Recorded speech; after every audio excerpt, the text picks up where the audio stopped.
Hello बच्चों, welcome to the physics ज्ञान मुकेश नायक YouTube channel. और आज हम स्टार्ट करने वाले हैं अपने सीरीज का दूसरा चैप्टर, यानी कि इफेक्ट्स ऑफ इलेक्ट्रिक करंट। कौन सा चैप्टर शुरू करने वाले हम? Effects of electric current. Electric current के क्या क्या इफेक्ट्स होते हैं और उनके इफेक्ट्स का इस्तेमाल करके हम अपने लाइफ को किस तरीके से आसान करते हैं, यही हम आज के इस चैप्टर के अंदर देखने वाले हैं। राइट, अब यहाँ पर आपको कुछ इफेक्ट्स दिख रहे होंगे इलेक्ट्रिक करंट के। सबसे पहले ये जो बल्ब है ये ग्लो कर रहा है। This bulb is glowing because of the electric current. Electric current की वजह से ये जो बल्ब है ये ग्लो कर रहा है। राइट, देन यहाँ पर कंपास का जो डायरेक्शन है वो भी आपको दिख रहा है, लेकिन ऐसा क्यों है ये आगे चलकर चैप्टर में आपको पता चलने वाला है। ओके, देन ये जो फैन है, पंखा जो आपके घर में है ना, आपके मेरे घर में, वो भी यहाँ पर घूम रहा है because of the electricity, because of the electric current. Electric current की वजह से घूम रहा है। Then this is the battery. ये क्या है? एक सेल है जिसके अंदर ऑक्सीजन रिलीज होता है एंड हाइड्रोजन रिलीज होता है। यहाँ पर पॉजिटिव इलेक्ट्रोड है, यहाँ पर निगेटिव इलेक्ट्रोड है, और ये बीच में जो रखा है ये इलेक्ट्रोलाइटिक सॉल्यूशन है। यस, इसका एक ब्रीफ आइडिया मैंने आपको दे दिया इन सभी चीज़ों के बारे में। ये जो कंपास है, उसके बाद में ये जो आपको दिख रहा है अरेंजमेंट, इसके बारे में हम आगे आने वाले सेशंस में, लेक्चर्स में डिस्कस करेंगे। राइट, लेकिन तब तक के लिए इन इफेक्ट्स ऑफ इलेक्ट्रिक करंट को आप समझ लो, यानी कि जो भी एसी चल रहा है, जो भी पंखा, कूलर, फैन, रेफ्रिजरेटर, मिक्सर, ये सभी चीज़ें चल रही है because of the electric current, the effect of the electric current. Right, देखो आगे, moving to the next slide. Okay, यहां पर कुछ सवाल आपसे पूछा है। क्या पूछा है? How do we decide that a given material is a good conductor of electricity और इज एन इंसुलेटर? है ना, ये आपने पढ़ा होगा। क्या पढ़ा है आपने? Good conductors, good conductors and bad conductors. Good conductors and bad conductors. Generally good conductor of heat and electricity की हम बात करते हैं। good conductor of heat and electricity, and यहाँ पर bad conductors जैसे of heat and electricity। देखो बच्चों, जनरली ये देखा जाता है कि जो गुड कंडक्टर ऑफ हीट होता है वो जनरली, मैं 100% आपको नहीं बोल रहा हूँ, लेकिन जो गुड कंडक्टर ऑफ हीट होता है वो generally good conductor of electricity भी होता है। राइट, और जो बैड कंडक्टर ऑफ हीट होता है वो generally bad conductor of electricity भी होते हैं। राइट, अब हमसे एक सवाल पूछा है कि हम ये कैसे डिसाइड करेंगे कि उसमें वो मटेरियल जो है वो गुड कंडक्टर ऑफ इलेक्ट्रिसिटी है या फिर इंसुलेटर है। इंसुलेटर भी मतलब क्या होता है? That is the bad conductor of electricity. Insulator का भी मतलब क्या होता है? Which is the bad conductor of electricity. Okay, understood. देखो, नेक्स्ट सवाल पूछा है, ion is conductor of electricity. Ion क्या है? इलेक्ट्रिसिटी का कंडक्टर है। But when we pick up a piece of iron resting on the ground, why don't we get electric shock? देखो, एक थोड़ा सा मजेदार सवाल पूछा है। क्या है कि आयन जो है, लोहा जो है, वो गुड कंडक्टर ऑफ इलेक्ट्रिसिटी है, ये सबको पता है, because that is the metal. वो क्या है? एक मेटल है। राइट, अब जब हम एक आयन का नीचे गिरा हुआ टुकड़ा जब उठाते हैं तो हमें इलेक्ट्रिक शॉक क्यों नहीं लगता? इलेक्ट्रिक शॉक क्यों नहीं लगता? द रीजन इज दैट, इसका रीजन क्या है? Because from that rested piece of iron there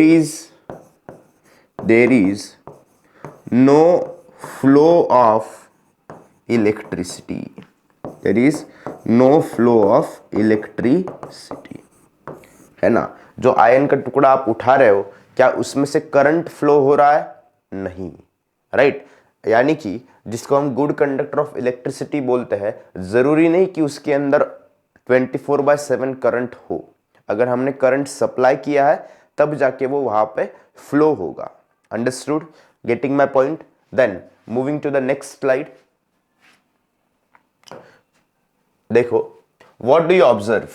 आप क्या ऑब्जर्व कर सकते हो? यहां पे स्विच दबाया, आपकी बेल रिंग होना शुरू हो गई इधर। देन आपने बटन दबाया, आपका पंखा चालू हो गया। देन ये जो सभी अप्लायंसेस क्या है, एक दूसरे से कनेक्टेड है। यहाँ पर हीटर है, यहाँ पर टीवी है, यहाँ पर लैंप है, यहाँ पर सॉकेट के अंदर पिन कनेक्ट की गई है 3-4 जगह पर, है ना। 4 जगह पर आपको ये सॉकेट और स्विच का अरेंजमेंट देखने को मिल रहा है, राइट। और हर एक को हमने केबल से उस सॉकेट में इंसर्ट किया है, उस पिन को, और स्विच को ऑन करके हमारे इलेक्ट्रिकल अप्लायंसेस काम करना शुरू कर रहे हैं। ओके, ये जनरल ऑब्जर्वेशन ये हमें इमेज से दिखता है, जो कि आपकी बुक में भी दिया हुआ है, right. Then moving to the next slide. Next slide में क्या लिखा है देखिए, energy transfer in an electric circuit. Electric circuit में किस तरीके से एनर्जी ट्रांसफर होती है, ये हमें देखना है, समझना है। ओके, एक जनरल सिंपल सा सर्किट डायग्राम हम इस अभी सेशन में देखने वाले हैं और उसको समझने वाले हैं कि उसमें एनर्जी ट्रांसफर किस तरीके से होता है। और आपको वो लॉ तो पता है, that is the universal law. क्या है वो law? Energy neither be created nor be destroyed, it can only be transferred from one form to the another form. Okay, देखो अब यहां पर हमें कुछ मटेरियल्स चाहिए। सबसे पहले connecting wires, then electric cells चाहिए, कुछ सेल्स जिसको आप बैटरी भी बोल सकते हो। देन इलेक्ट्रिकल रेजिस्टेंस चाहिए, रेजिस्टर आपने देखा होगा। देन वोल्ट मीटर वोल्टेज को मेजर करने के लिए चाहिए, और एमीटर जो है वो करंट को मेजर करने के लिए चाहिए। और उसके साथ साथ हमें एक क्या चाहिए? प्लग की भी चाहिए। क्या चाहिए? प्लग की। ओके, ये कुछ मटेरियल्स की हमें रिक्वायरमेंट है। कनेक्ट द सर्किट, प्रोसीजर क्या है? Connect the circuit as shown in the compiling figure 4.2, जिसको हम देखेंगे। After taking the components with the proper values, measure the current I. Also measure the potential difference VAB. VAB ये कुछ इस तरीके से है ना? Between the two ends A and B of the resistance. Right? अब सबसे पहले डायग्राम हम देख लेते हैं किस तरीके से कंस्ट्रक्शन है। ओके, देखो यहाँ पर हमने कुछ इस तरीके से इस पूरे सर्किट को डिजाइन किया है। आई होप आपको ये कैमरा में दिख रहा होगा, right. Otherwise, I will reduce the brightness if possible. Just a minute. If possible, I will reduce the brightness. Okay. I hope this diagram is clearly visible for you, right? देखो यहाँ पर हमने किस तरीके से इसको अरेंज किया है। सबसे पहले तो यहाँ पर हमने लगाई है एक बैटरी, या फिर हम सिंगल सेल को भी कनेक्ट कर सकते हैं, राइट। यहाँ पर प्लस और माइनस का पोजीशन आप देख लो। वो वायर कनेक्ट होके हमने किसको कनेक्ट किया है? यहाँ पर एक स्विच है, उसको कनेक्ट किया है, राइट। यहाँ से क्या फ्लो हो रहा है? करंट, है ना। अब देखो यहाँ से हमने इधर एक रेजिस्टर को अटैच किया है, जिसको हमने क्या नाम दिया है? आर। क्या नाम दिया है? R. I will just change the pen. इसको हमने क्या नाम दिया है? रेजिस्टर को आर। यहाँ पर हमारी बैटरी है, राइट। अब यहां पर हमने वोल्ट मीटर को कनेक्ट किया है। किसको कनेक्ट किया है? वोल्ट मीटर को, जिसको हमें वोल्टेज, जिससे हमें मेजर करना है, जिससे हमें क्या मेजर करना है? वोल्टेज। और ये जो प्लस और माइनस है, इसको आप ध्यान से ऑब्जर्व कीजिए। देन हमने नीचे यहां पर एक एमीटर कनेक्ट किया करंट को मेजर करने के लिए, राइट। ये इस तरीके से हमारा कुछ पूरा सर्किट का डायग्राम है, राइट। और VAB की जो बात कर रहे थे वो यहाँ पे है, यहाँ से लेके यहाँ तक क्या है बीच में? VAB, है ना। A और B पॉइंट के बीच में हमने वोल्टेज को मेजर करने की कोशिश की है। Then moving to the slide. हाँ, यहाँ पर हम किधर थे? With the proper values measure the current I को मेजर करना है। Also measure the potential difference VAB को भी मेजर करना है। जैसे किस तरीके से अरेंजमेंट है वो आप देख सकते हो। Between the two ends A and B of the resistor A and B के दोनों एंड्स के बीच में कितना वोल्टेज है, कितना पोटेंशियल डिफरेंस है, उसको आपको मेजर करना है। The potential at A is higher than the potential at B, मतलब ए के पास जो पोटेंशियल है वो बी के एंड पे जो पोटेंशियल है उससे क्या होगा, हायर होगा, ज्यादा होगा। Okay, as the point A is connected to the positive electrode of the cell and point B to the negative electrode of the cell. थोड़ा सा कंफ्यूजन है, डायग्राम से क्लियर हो जाएगा। हाँ, क्या बताया जा रहा है, जो बी है वो पॉजिटिव इलेक्ट्रोड से कनेक्ट, बी जो है वो निगेटिव इलेक्ट्रोड से कनेक्ट किया गया है एंड ए जो है वो पॉजिटिव इलेक्ट्रोड से कनेक्ट किया गया है। ओके, बी जो है वो B to the negative electrode and A is connected to the positive electrode, right. अब इस हिसाब से आगे देखिए, कंस्ट्रक्शन समझ में आ गया। बी को हमने निगेटिव और ए को हमने पॉजिटिव इलेक्ट्रोड से कनेक्ट किया हुआ है। Okay, understood. अब आगे क्या बोला जा रहा है, ठीक से पढ़िए।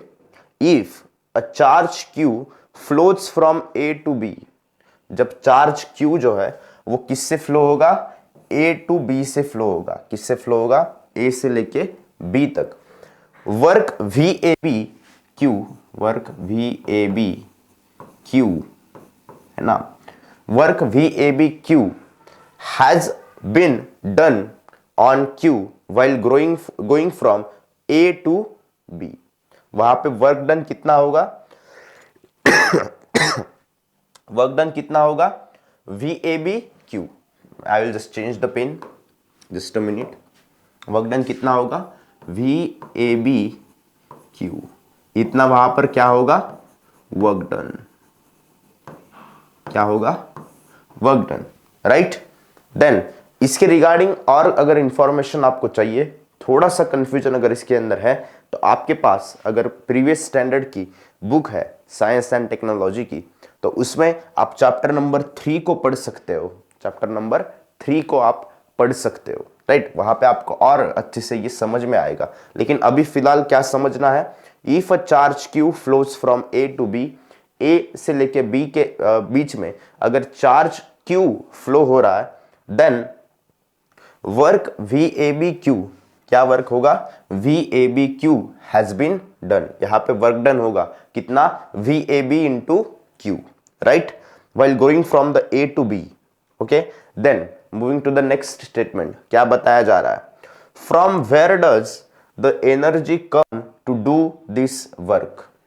अब ये जो वर्क डन हुआ है बीच में, अब ये वर्क डन होने के लिए आपको पता है, सिंपल प्रिंसिपल है, वर्क डन कंप्लीट करने के लिए हमें क्या लगती है, एनर्जी लगती है ना। कोई काम करते हो आप तो उसके लिए आपको क्या लगती है, एनर्जी लगती है। उसी तरीके से साइंस की भाषा में वर्क डन को कंप्लीट करने के लिए भी हमें क्या लगती है, एनर्जी। और एक सीधा सवाल आपसे पूछा है, क्या पूछा है कि from where does the energy come to do this work. ये जो वर्क डन हुआ है इसको करने के लिए कहां से एनर्जी आती है, आ रही है। Okay, the source of energy is the cell. देखो डेफिनेटली अब सोर्स ऑफ एनर्जी क्या है, ये सेल है। What is this, is the cell. Source of energy क्या है, सेल है, right. This is the source of energy, क्योंकि सेल के पास एनर्जी है वो ट्रांसफर हो रही है और उस हिसाब से वहां पर क्या हो रहा है, वर्क डन हो रहा है। क्या हो रहा है, वर्क डन। Okay, understood. यहां तक बात क्लियर है, आराम आराम से समझेंगे इसको, राइट। देखो, the cell gives this energy through the charge Q to the resistance. Cell किस तरीके से एनर्जी दे रहा है, क्यू चार्ज के फॉर्म में दे रहा है, through the charge Q to the resistance where work V A B Q is perform, है ना। रेजिस्टेंस की तरफ चार्ज क्यू के फॉर्म में जो सेल है वो एनर्जी दे रहा है और उस हिसाब से फिर क्या हो रहा है, work V A B Q has been perform. Work V A B Q has been perform. Okay, then आगे, if the charge Q flows from A to B in time T, क्या बताया जा रहा है, एकदम उसको क्लियरली समझना है हमें, है ना, बिल्कुल भी उसके अंदर कंफ्यूज नहीं होना है, बहुत सारे बच्चे कंफ्यूज हो जाते हैं। क्या समझना है, if the charge Q flows from A to B in time T, अगर Q नाम का चार्ज, Q का charge A to B flow हो रहा है कितने टाइम में, T टाइम में, कितने टाइम में, T टाइम में, then that is the work is perform in that time T। इसका मतलब क्या है, उसी T टाइम के अंदर क्या परफॉर्म हुआ है, वर्क परफॉर्म हुआ है, उसी T टाइम के अंदर क्या परफॉर्म हुआ है, work. Okay, then during that time the energy VABQ is given to the resistor. उस टाइम पे क्या हुआ, एनर्जी जो कि VABQ है वो किसको दी गई, गिवन टू रजिस्टर, किसको दी गई, वो रजिस्टर को दी गई, right. Then what happens to this energy, this energy is received by the resistor and is converted into heat energy। अब इस एनर्जी का क्या हुआ आगे चल के, आपको पता है कि रेजिस्टर लगाने के बाद वहां पे क्या जनरेट होती है, हीट। तो ये जो एनर्जी यहाँ पे रिसीव हुई तो इसका आगे क्या हुआ, ये एनर्जी किस फॉर्म में कन्वर्ट हुई, हीट एनर्जी के फॉर्म में, इस फॉर्म में हीट एनर्जी, इस फॉर्म में कन्वर्ट हुई, हीट एनर्जी के फॉर्म में कन्वर्ट हुई है, right. The temperature of the resistor is increased, इस वजह से ये जो रेजिस्टर है यहां पर रखा हुआ, इसका टेम्परेचर क्या होगा, टेम्परेचर विल इंक्रीज, टेम्परेचर क्या होगा इसका, इंक्रीज होगा। आ गई बात समझ में, यस और नो, यस और नो। बहुत ही सिंपल सर्किट डायग्राम है। अगर अभी भी आपको नहीं समझा है तो मैं एक बार आपको ब्रीफली और बहुत ही आसान भाषा में एक बार फिर से इसको समझा देता हूं, लेकिन आप वीडियो पे बने रहिएगा, आपको समझ में आएगा, इसकी गारंटी मेरी है, राइट। लेकिन वीडियो को आपको पूरा देखना है, कंटिन्यू देखना है, राइट। अब क्या है, हमने एक सिंपल अरेंजमेंट की है, राइट। किस तरीके से, हमने एक बैटरी ले ली, उसको यहाँ पे कनेक्ट कर दिया, उसके बाद में यहाँ पर एक स्विच लिया, उसके बाद में यहाँ पर हमने एक रेजिस्टर को कनेक्ट कर दिया A एंड B पॉइंट पे, देन यहाँ पर दोनों एंड से हमने एक वोल्ट मीटर को कनेक्ट कर दिया वोल्टेज को मेजर करने के लिए, और नीचे हमने एक एमीटर कनेक्ट कर दिया करंट को मेजर करने के लिए, राइट। जब यहाँ से जो करंट है वो फ्लो करना शुरू हुआ तो वो कहाँ से गुजरा, AB से गुजरा, राइट। AB के अंदर क्या मौजूद था, रेजिस्टर मौजूद था, राइट। मतलब जो एनर्जी इसके पास पहुंची वो किस फॉर्म में कन्वर्ट हो गई, हीट एनर्जी के फॉर्म में। और मैंने पहले ही आपको बताया था, energy neither be created nor be destroyed, it can only be transform into one form to another form, right. यही रूल यहाँ पर फॉलो हो रहा है। और हमें कौन सी एनर्जी जनरेट होके मिल रही है, हीट एनर्जी।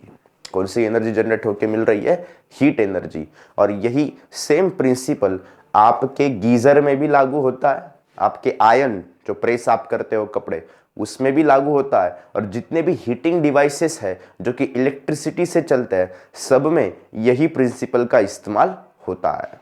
अंडरस्टूड, अब समझ में आया, यस और नो।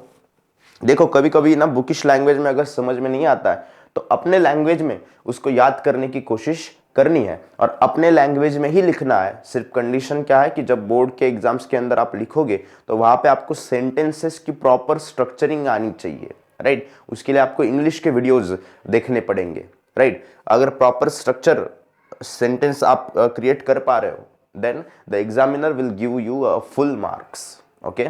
एग्जामिनर आपको फुल मार्क्स देगा, राइट। और एक बात, जब भी आप बोर्ड एग्जाम्स का पेपर सॉल्व करने बैठो तो वहां पे डायग्राम के ऊपर बहुत ज्यादा फोकस करना है आपको, डायग्राम के ऊपर बहुत ज्यादा फोकस करना है, बिकॉज एग्जामिनर सबसे पहले आपकी डायग्राम को ही देखेगा, और बहुत सारे एग्जामिनर ऐसे होते हैं कि डायग्राम को अगर उनको सही लगता है कि डायग्राम आपने प्रॉपरली निकाली है, उसमें कोई भी मिस्टेक नहीं है, तो वही अज्यूम करके चलते हैं कि जो आपने नीचे वर्किंग एंड कंस्ट्रक्शन को लिखा है ये भी क्या होगा, सही होगा। तो उसके ऊपर एक तो उसको ज़्यादा पढ़ते नहीं है, पढ़ा भी तो आपको मार्क्स ज़्यादा से ज़्यादा मिलते हैं। सिर्फ कंडीशन क्या है कि आपकी डायग्राम जो है वो करेक्ट होनी चाहिए, है ना। बहुत आसान काम है, डायग्राम को याद रखना ज़्यादा मुश्किल नहीं है, बिकॉज हमारे पास विजुअल मेमोरी जो है ना वो काफ़ी स्ट्रांग है, हमारे रीडिंग से भी स्ट्रांग हमारी विजुअल मेमोरी है। जो हम विजुअलाइज करते हैं, जो हम देखते हैं, वो हमें सबसे ज़्यादा याद रहता है, राइट। इसलिए डायग्राम के ऊपर आप बहुत ज़्यादा फोकस कीजिए ताकि आपको अच्छे से अच्छे मार्क्स साइंस एंड टेक्नोलॉजी नाम के सब्जेक्ट में मिल सके, राइट। अंडरस्टूड। ये पूरा कंसेप्ट समझ में आ गया किस तरीके से काम करता है। इसी को हम क्या बोलते हैं, एनर्जी ट्रांसफर इन अ इलेक्ट्रिक सर्किट। इसी को हम क्या बोलते हैं, energy transfer in the electric circuit. अब अगर चाहे तो आप इसका स्क्रीनशॉट ले सकते हो, मैं यहाँ से थोड़ा सा साइड में जाता हूँ। ले लिया आपने स्क्रीनशॉट, यस और नो? ओके। देखो, moving to the next slide. अगर इसमें भी डाउट है तो मुझे बताओ कि energy transfer in an electric circuit, I have a doubt. और क्या डाउट है वो भी कमेंट सेक्शन में पूरा डिटेल में मुझे बताओ, राइट। टाइपिंग की थोड़ी मेहनत लगेगी, लेकिन आपके डाउट्स जो है वो मुझे भी पता चलेंगे ताकि आगे आने वाले सेशंस में हम उसके ऊपर काम कर सके। अंडरस्टूड। देखो नेक्स्ट क्या है लिखा हुआ, क्या लिखा हुआ है बेटा, इलेक्ट्रिकल पावर। क्या लिखा हुआ है, इलेक्ट्रिकल पावर लिखा हुआ है ना। पावर आपको पता है ना, सबको पता है। देन इलेक्ट्रिकल पावर क्या होती है, सबसे पहले उसके लिए हमें एक फॉर्मूला पता होना चाहिए। P equals to electrical power equals to energy upon time require.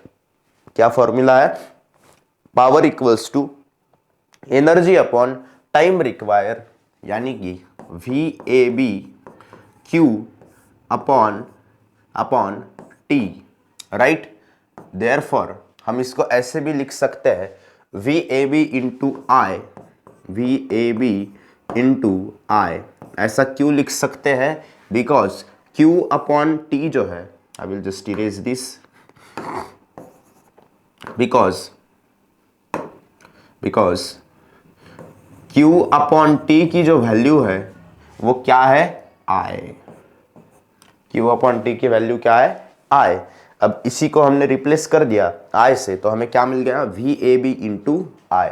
बहुत ही सिंपल, बहुत ही इंटरेस्टिंग कंसेप्ट है, इसको ध्यान से देखो। Then the source of energy the cell gives in time T, the energy P into T to the resistor. Resistor के पास क्या जा रहा है, P into T, that is heat energy. If I is the current flowing continuously through the circuit, अगर I जो है वो कंटिन्यूसली करंट सर्किट के थ्रू फ्लो हो रहा है, then the heat produce in the resistor in time T will be, then resistor के अंदर कितनी हीट प्रोड्यूस होगी। अभी जो हमने डायग्राम देखी ना, उसको ही थोड़ा सा रिमेंबर करने की कोशिश करो। H equals to P into T, H equals to P into T, right. अब P को हम क्या लिख सकते हैं, P को हम लिख सकते हैं VAB into I into T, ये T एज इट इज, और P की जगह पे हमने क्या लिख दिया, VAB इंटू I। ये सिंपल है, समझ में आ गया होगा। ओके, अब हमें ओम्स लॉ क्या कहता है, कौन सा law, Ohm's law. Ohm's law क्या कहता है हमें, V इक्वल्स टू IR, है ना, V इक्वल्स टू IR, यानी कि ओम्स का क्या कहना है, voltage equals to current multiplied by resistance. Okay, देखो V इक्वल्स टू IR के अकॉर्डिंग अगर हम जाए तो यहां पर भी हम क्या पुट कर सकते हैं,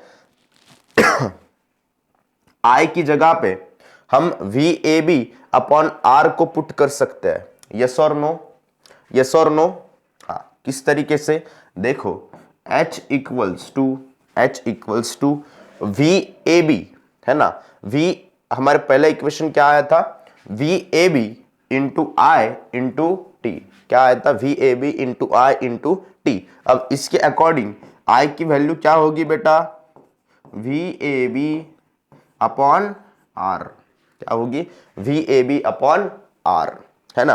अब मैं क्या करता हूं, वी ए बी इंटू, माफ कीजिए थोड़ा सा गला खराब है, आई की जगह पे ये वैल्यू डाल देते हैं, क्या, V A B upon R, then, है ना, हमने वी ए बी को एज इट इज रखा, उसके बाद आई की जगह पे V A B upon R की वैल्यू डाल दी, और टी को भी हमने क्या रखा, एज इट इज। तो हमें क्या मिला, H equals to V A B का square multiplied by T upon are.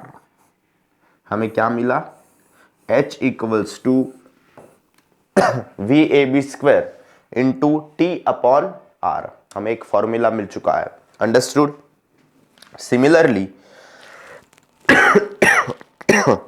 Similarly हमें एक और इक्वेशन मिल सकता है, I multiplied by I into R into T, therefore H equals to I square R T. हमें इक्वेशन नंबर 5 भी मिल सकता है, राइट। इसे हम क्या बोलते हैं, जूल्स लॉ ऑफ हीटिंग। इसी को ही हम क्या बोलते हैं, जूल्स लॉ ऑफ हीटिंग। इसी को ही हम क्या बोलते हैं, जूल्स लॉ ऑफ हीटिंग बोलते हैं, राइट। इस इक्वेशन को, दिस इक्वेशन इज कॉल्ड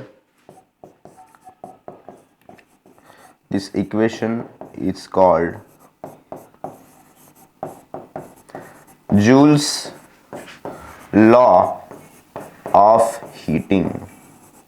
इसी इक्वेशन को हम क्या बोलते हैं, जूल्स लॉ ऑफ हीटिंग बोलते हैं, understood. H equals to I square R T. आ गई क्या बात समझ में, ओके। अब moving to the next slide, you can take the screenshot of this. Okay, have you taken the screenshot, yes or no? Okay, moving to the next slide. देखो unit of electrical power, है ना, electrical power का unit क्या है, इसको भी समझेंगे। P equals to V into I, V A B into I. अब ये पावर का यूनिट कैसे आएगा, इस हिसाब से वोल्ट इंटू एम्पियर, है ना, वोल्ट। इसका पोटेंशियल डिफरेंस का यूनिट क्या है, वोल्ट इंटू एम्पियर, करंट का यूनिट, है ना। Equation number 6। अब 1 volt into 1 ampere equals to 1 joule upon 1 C, 1 joule upon 1 C multiplied by 1 C upon 1 S. C 1 C get cancel, then what we get, यहाँ पे 1 joule upon S equals to W, यानी कि क्या है ये, इसको ही हम क्या बोलते हैं, वैट बोलते हैं। इसी को ही हम क्या बोलते हैं, watt. This is the unit of electrical power. इसी को ही हम क्या बोलते हैं, यूनिट ऑफ इलेक्ट्रिकल पावर। मतलब क्या, 1 joule upon 1 second equals to watt. 1 joule upon 1 second equals to watt. हम जब मार्केट में जाते हैं ना, हम बताते हैं पहले हम वो बताते थे पावर कि 40 का गोला दो, उसके बाद में 60 का गोला दो, बल्ब, जो पुराने जमाने के बल्ब आते थे। अब हम क्या बोलते हैं, 9 वैट, 10 वैट, 12 वैट। ये किसका यूनिट है, ये पावर का यूनिट है। और किसकी बात करते हैं हम, दुकानदार को पावर की बात करते हैं कि उस लाइट की पावर कितनी है, okay. 1 joule upon 1 S equals to W, यानी कि क्या है वो, वैट है। क्या है, watt. And this is the unit of electrical power, that is 1 watt. यही क्या है, यूनिट ऑफ इलेक्ट्रिकल पावर है, जिसको हम क्या बोलते हैं, 1 वैट बोलते हैं। क्या बोलते हैं, 1 वैट। अंडरस्टूड, समझ में आ रही है बातें। सिंपल हमने क्या कैलकुलेट किया है, यूनिट ऑफ इलेक्ट्रिकल पावर को कैलकुलेट किया है देखा है और समझा है। यहां तक बात क्लियर है आपको? You can take the screenshot of this if you want, you can take the screenshot. Okay, have you taken the screenshot? Yes और नो? ओके, देखिए next, moving to the next slide. Heating effect of electric current. क्या है? Heating effect of electric current. Electric current का हम क्या देखने वाले हैं अब? हीटिंग इफेक्ट देखने वाले हैं। क्या देखने वाले हैं? Heating effect. ओके, अब यहां पर आपको कुछ कॉइल्ड कॉइल दिख रही है। यहां पर आपको एक कॉइल दिख रही है जिसको हम सोलेनॉइड बोलते हैं। क्या बोलते हैं उसको? सोलेनॉइड। क्या बोलते हैं? सोलेनॉइड, है ना। उसके बाद ये क्या है? Coil of cooker. जो कुकर है, देखो पुराने जमाने में ना वो शेगड़ी आती थी जिसको हम शेगड़ी बोलते हैं, शेगड़ी। तो उस पे ऐसी ये जो प्लेट थी, मिट्टी से बनी हुई प्लेट थी, और इसके अंदर ऐसे स्प्रिंग जैसी जो है ना, ये कॉइल उसके अंदर फिट किया जाता था, है ना। मैंने खुद भी वो किया है कई बार। तो ये क्या है? कॉइल ऑफ कुकर है, and this is the coil of heater. ये क्या है? कॉइल ऑफ हीटर है। ओके, यहां तक बात क्लियर है? अब हम देखेंगे heating effect of electric current. क्या देखेंगे हम? Heating effect of electric current. Okay, just a minute.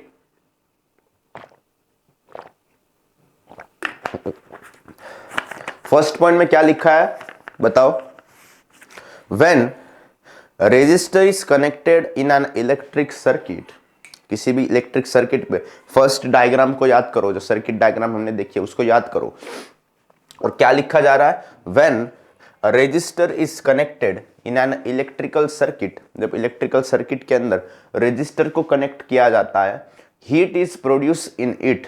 वहां पे हीट प्रोड्यूस होती है ड्यू टू, वाई, क्यों प्रोड्यूस होती है?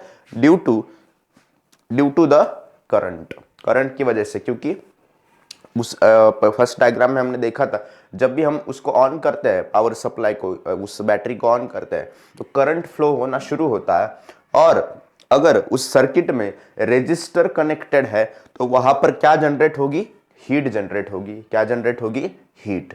ओके, क्यों जनरेट होगी? क्योंकि वहां पे क्या फ्लो हो रहा है? करंट फ्लो हो रहा है। क्या फ्लो हो रहा है? Current. Okay, this is known as the heating effect of electric current. इसी को ही हम क्या बोलते हैं? Heating effect of electric current बोलते हैं। इसी को क्या बोला जाता है?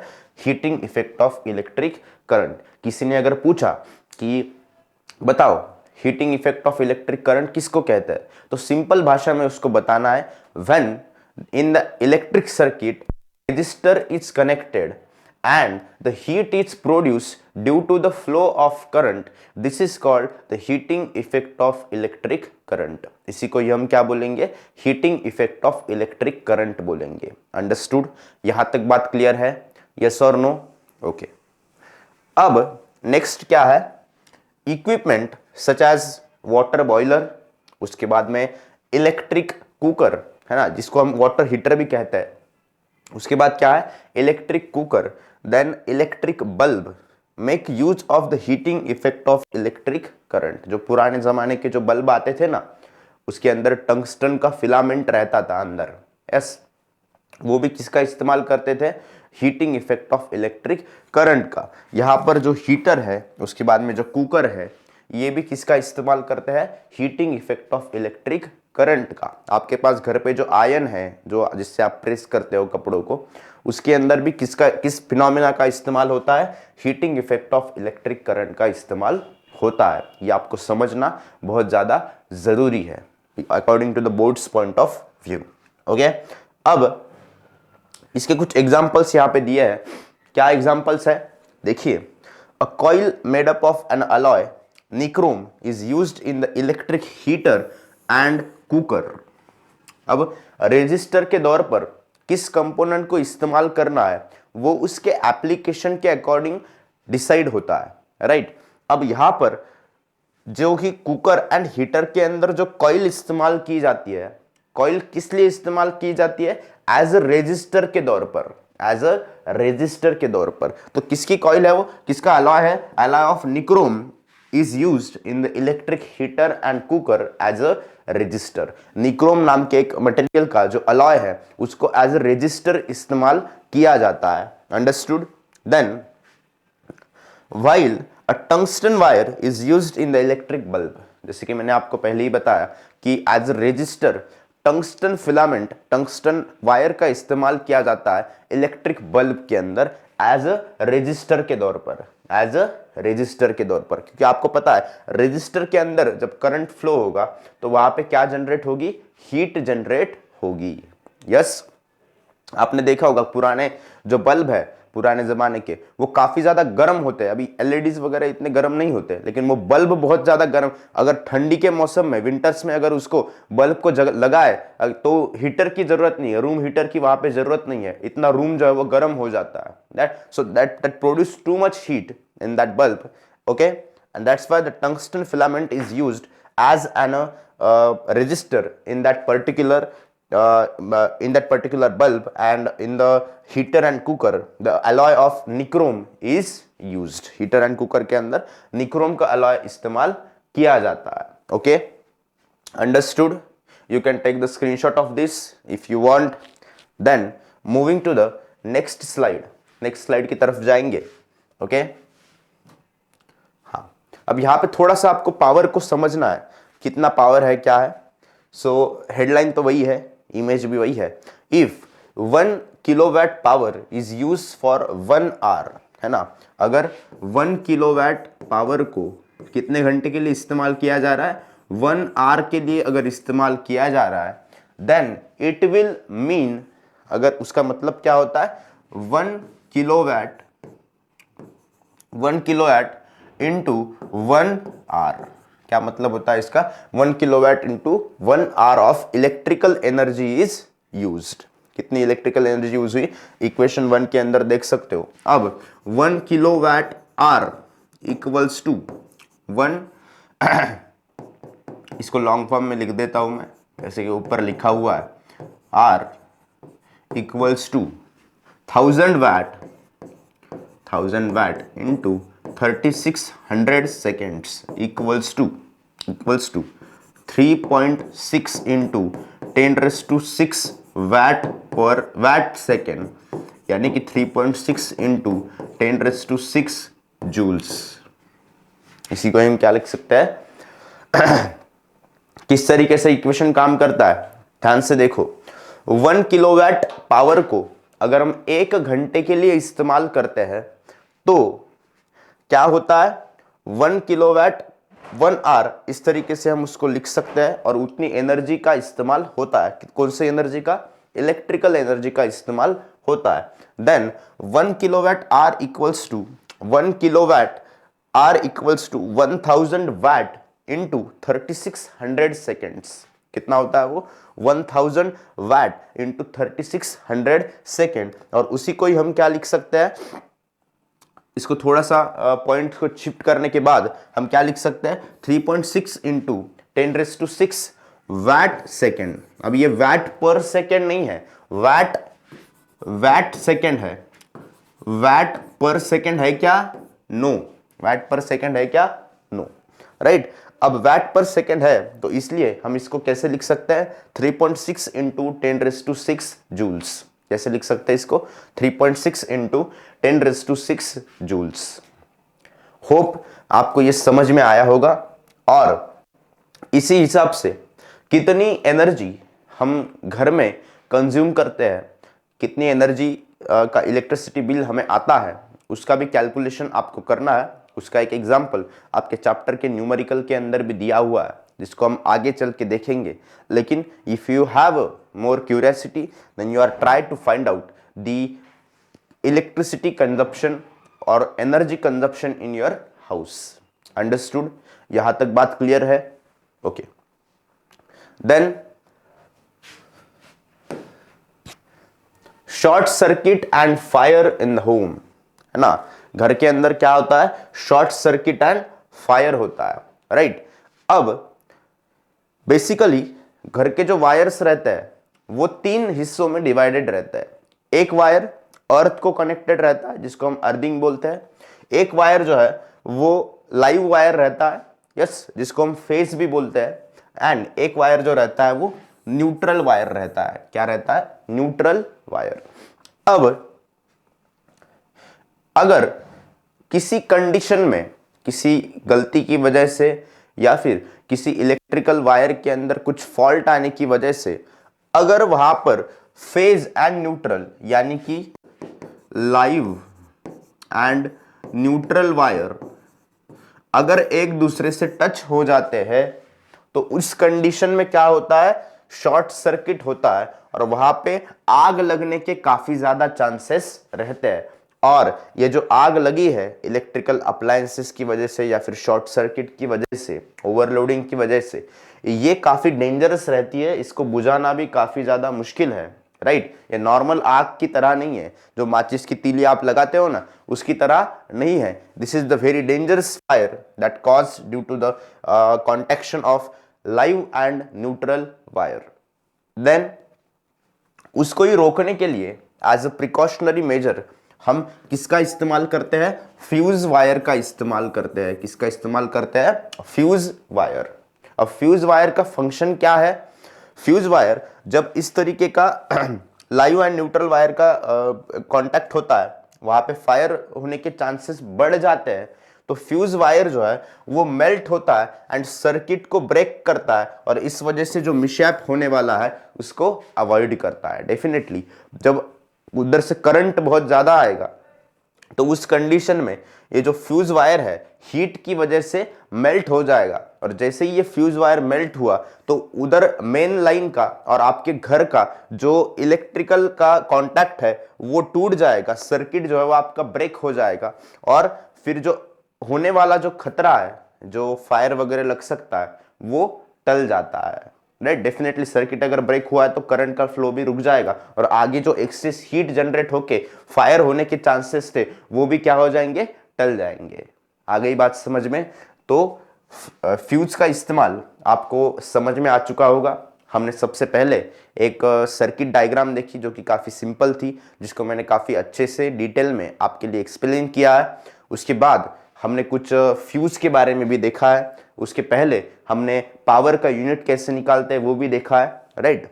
और कितनी एनर्जी कंज्यूम होती है उसको भी हमने लास्ट स्लाइड में फाइंड आउट किया है। ओके, आई होप आज का ये सेशन आपको समझ में आ चुका होगा और अगर आपका कोई डाउट है तो कमेंट सेक्शन में आप मुझे बता सकते हो या फिर इस स्लाइड का अगर आपको भी स्क्रीनशॉट लेना है तो भी ले सकते हो। ये पीपीटी जो है वो आपको शेयर कर दी जाएंगी, जिसके लिंक्स वगैरह जो है वो आपको प्रोवाइड कर दिए जाएंगे। So thank you so much watching this session and we will continue tomorrow for the next lecture. Thank you so much guys.